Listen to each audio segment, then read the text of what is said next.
All right, so for your first quickie, we're gonna focus on your core.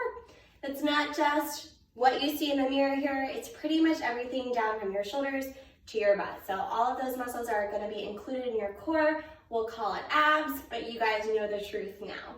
Our first exercise is gonna be called a bird dog. So we're gonna start on hands and knees, wrists right underneath the shoulders, knees right underneath the hips. We're gonna try not to allow too much of a weight shift side to side in the body, and we're gonna reach opposite arm and legs. So while I'm stabilizing my core here, pushing the floor away from my body, I'm gonna kick my right arm forwards, reach my left leg back, squeeze my butt at the top, and come down. Then I'm gonna switch sides. So reach forwards, reach back, and switch. Along the way, I'm gonna make sure that as I reach, I'm not gonna kick this leg too high, because see what happens to my spine, it starts to arch. I'm lowering my belly button towards the floor. Instead, I wanna think 90 degrees or lower with that leg. Just a little squeeze here in this butt cheek, but a nice lift here with my belly button lifting up towards the ceiling. And then switch. We're gonna do that for about 45 seconds. You can also give yourself a goal for a number, say 10 reps on each side, 20 reps all together, more or less, up to you. Our next exercise is called a jackknife. So we're gonna start by lying down on our backs. Legs are gonna be flat on the floor. I'm gonna sit up and touch both hands to one leg at a time. So as I sit up, one leg lifts off the floor, I tap the toe, I roll back down. Arms reach back overhead, and then switch. Lift, and lower, lift, and lower. So I'm alternating legs as I go, and I'm looking for 10 reps on each side, 20 reps all together. The last exercise we do as part of this first circuit is gonna be for your glute and hamstrings. Like we talked about, that is part of the core. So we're gonna start by lying down on our backs. Feet are gonna be in that neutral position, not too close, not too far away from your body. We're gonna keep the ribs down and a nice long lower spine. So we've got that nice length here, lots of tension here in the core. I'm gonna use my hands for a little bit of support if I need to, pressing into the palms as I lift my hips a couple inches off the floor, remembering that we're not gonna go so high that we end up arching the spine here. So nice tight core, nice squeeze in the glutes. And I'm gonna try not to shift side to side as much as possible as I just march one leg off the floor, place it down, switch other side, place it down. You'll notice that naturally your butt kind of wants to sink or the hips kind of rotate here. We're gonna try and keep both of these frontal hip points facing the ceiling the whole time as we lift one leg at a time. You can also advance this by taking the arms crossed over your chest. It's gonna be a little bit harder to support those abs and those hips from moving from side to side. If you're really looking for a challenge, go ahead and grab yourself a foam roller or something that kind of moves a little bit.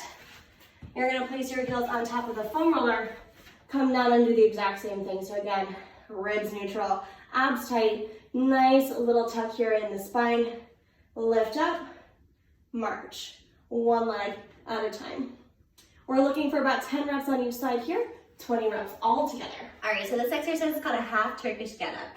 I prefer to use a kettlebell, but you can absolutely use a dumbbell or other sort of weight to hold over your head, or you can just work on this with no weights at all. If my right leg is forwards, my weight is gonna be my right hand. I've got a little bit of turnout here in this back knee, so I'm thinking of keeping my heel and my knee, and when I put my hand on my hand, in a straight diagonal line, otherwise my body is facing forwards. I'm gonna go ahead and press the weight up over my head, keeping this elbow nice and straight. And for the rest of this exercise, I'm gonna try and keep my eyes on the weight that's above my head. I'm gonna start to hinge by sitting my butt back closer to my heels, and I'm gonna look at that weight as I reach my hand all the way flat down to the floor. Make sure you're not stopping just on those fingertips, so you get that full palm down. I'm gonna then squeeze with my butt and my right oblique particularly as I sit up nice and tall, keeping those eyes up. Again, sit the hips back, eyes stay on the bell, full hand taps down, and I sit up nice and tall. Once I've got 6 reps on each side, I'm just gonna gently bring that weight back down and reset for the other side. From here, we're gonna work on a bent knee toe tap. So we start by lying down on the back.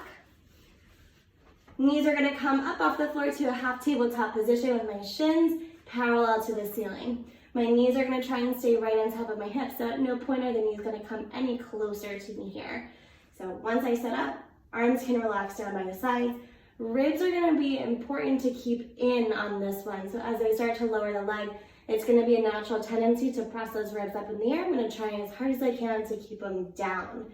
One leg at a time, I'm just gonna tap one toe down and lift it up. switching sides every time. Other toe taps, and lift it up. So just be careful of that knee moving towards your shoulders, not what we're doing here. We're gonna work on keeping the knees right on top of the hips the whole time.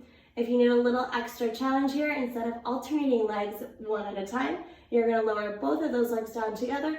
Again, making sure that the ribs do not pop up. Fritzy, nice and tight. Pull the knees back up, right above the hips, lowering it down, and pulling it right back up. About 10 reps on each side, or 10 to 15 reps of double legs tapping down and then lifting up. Last thing we do is that side plank, so we're gonna set up on one elbow. Make sure that your elbow is right underneath your shoulder, not too close and not too far away. Knees would be a little bit easier, stacking the toes a little bit harder. We're gonna keep the legs as straight as we can. If we're stacking our feet, press the hips away from the floor, stack the hips, raise that top arm, and just hold. Make it a little bit harder here. You can always raise that top leg. Keep yourself nice and tall. Make sure you're not sinking down in the shoulders here. Lift up everything you can. And then when you've reached 30 seconds, release and switch to the other side.